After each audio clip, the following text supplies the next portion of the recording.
Make sure you guys hit the subscribe button if you guys are enjoying the content that we're throwing up. And make sure you guys hit the like button if you enjoy the video. And yeah, let's begin. Okay, so we're jumping into Thanos Imperative Part 4.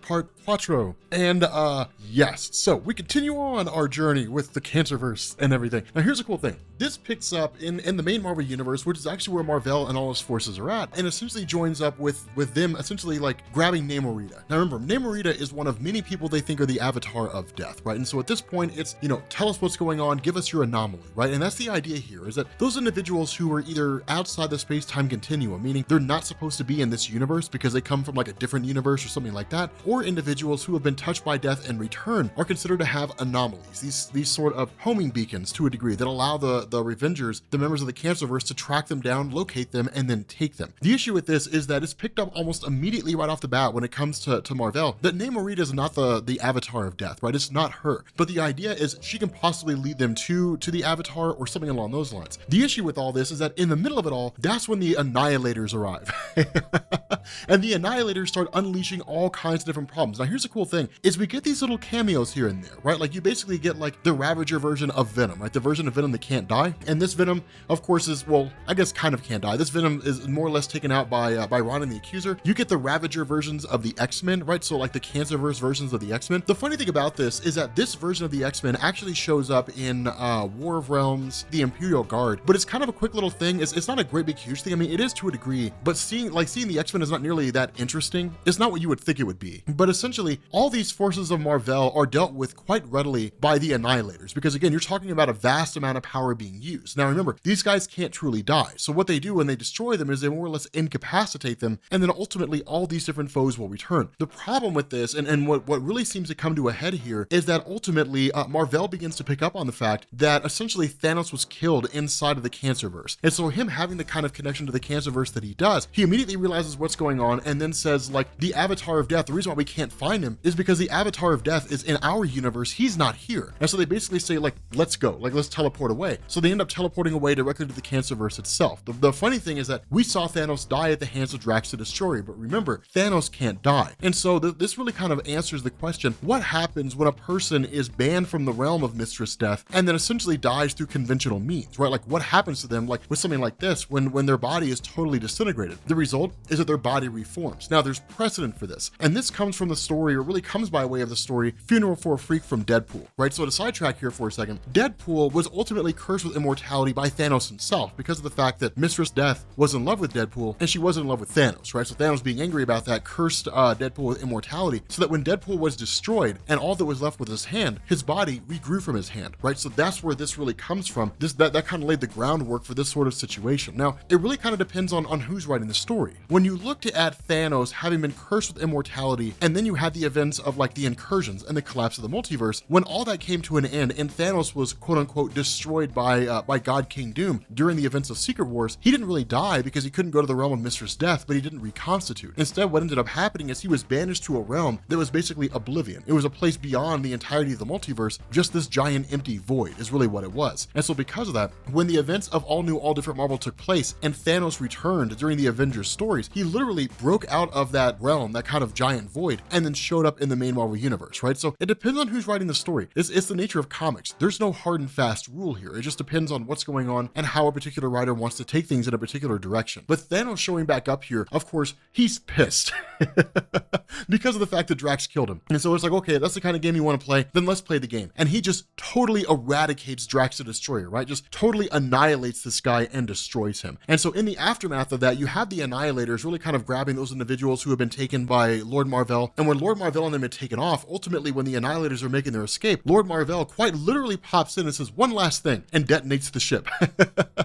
Blows up the ship, seemingly killing everybody on board. But what ends up going on here is that with all the other members of the team being here, let's say all the forces of Thanos, all these guys being back in this Cancerverse, their nature, their situation leads to the arrival of the Revengers, really kind of I guess the forward team being sent by Mar-Vell, insofar as like War Machine and Hawkeye and Captain America, as well as Scarlet Witch herself. Now, this is where things get really interesting here, because with this massive battle that breaks out, with this massive battle that's going on here, what we end up finding out is the Scarlet Witch is to a degree kind of a traitor in the sense that what took place here is the Scarlet Witch was never really on the side of all the various superheroes. Then when Scarlet Witch gets there and finds that Vision has basically been destroyed, then we end up finding out she was a spy the entire time. That when Mar-Vell had undergone the process of warping all the superheroes in his universe in the Cancerverse, and then in turn, basically killed Death and then brought in the many angled ones, that Scarlet Witch had essentially stood there as a kind of spy of sorts. And so that's why she ended up leading these various field teams, is because what she was always trying to do was try to find,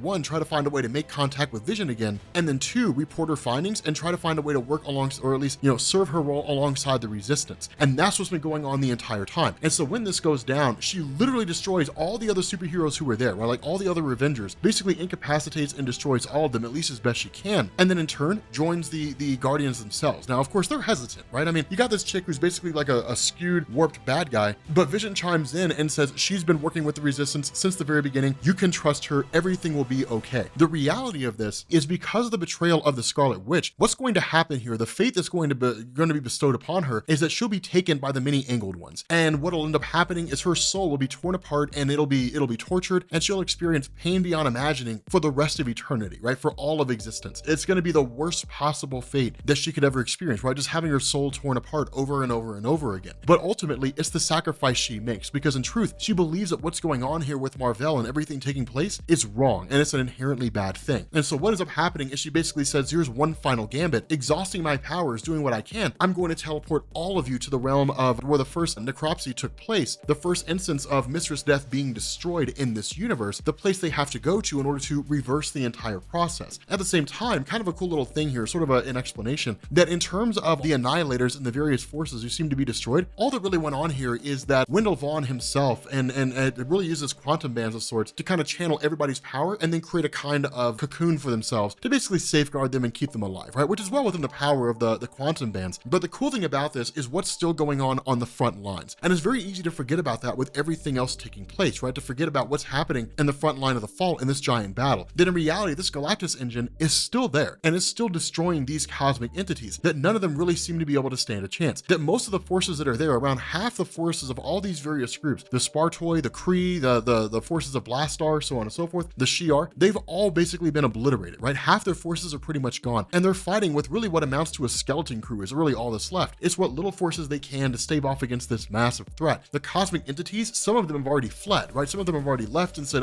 we can't fight this, like we can't win this war. And so what you end up getting is back on the Cancerverse itself, you end up having kind of this location that's met by Thanos and all of his various forces. And the idea is, okay, let's fight this conflict and let's see where this goes. And so ultimately, when they arrive there at this location, they end up finding that the place is kind of not really living and it's not really dead. People are just kind of, or at least what's there is kind of in this sort of state of limbo, more or less. It's kind of the strange scenario that goes on. Not only that, we also end up learning that when Mar-Vell finally shows up, that basically Thanos was the embodiment or was the avatar of death in that universe, right? So Thanos in that universe was basically destroyed by Mar-Vell, and presumably it worked out the way that Thanos wanted it to, right? I mean, we'd have to believe, given the nature of Thanos, that he was okay with it, right? Spending an eternity with Mistress Death was something that was highly, sought after by him. And so the result is that where you end up having the Guardians, or at least Nova, who sits down and sort of looks at this transmission that was left behind by Star-Lord and saying, me and the Guardians, we grabbed Thanos, we took off to the Cancerverse, we're going to try to find a way to undo all of this, and he invites Richard Rider along. Richard Rider ends up going to the Cancerverse to fight alongside Star-Lord, essentially one last time. And so this conflict, this huge battle is pretty hardcore, right? Because literally they're fighting to keep Thanos alive, and they're fighting to defend off against these guys who really can't die, right? If all these forces die, then it'll basically be the end of it all, because seemingly Thanos can't hold all of them off on his own. So it's a pretty huge gambit. But what ends up going on, this is one of the crazy things. What ends up happening here is that in the middle of this giant battle, suddenly Thanos stops, and Thanos says, please give me the one thing that I can't have. The power you guys have in this universe is astronomical, because now you're backed by the many angled one, these insanely powerful artifacts, these insanely powerful objects. If in your universe you had the means to kill the avatar of death insofar as it bypassed the power of Mistress Death, then please do that. Grant me the death that I seek. Kill me. And so ultimately Thanos ends up giving up, basically ends up releasing Mar-Vell, and ultimately ends up bending the knee and joining his side. With that being said, guys, we're going to bring this video to an end. If you are new here to Comics Explained, make sure you guys hit the sub button to become part of the Rob Corps. If you guys enjoyed this video, make sure you drop a like, and yeah, I will catch you all later. Peace.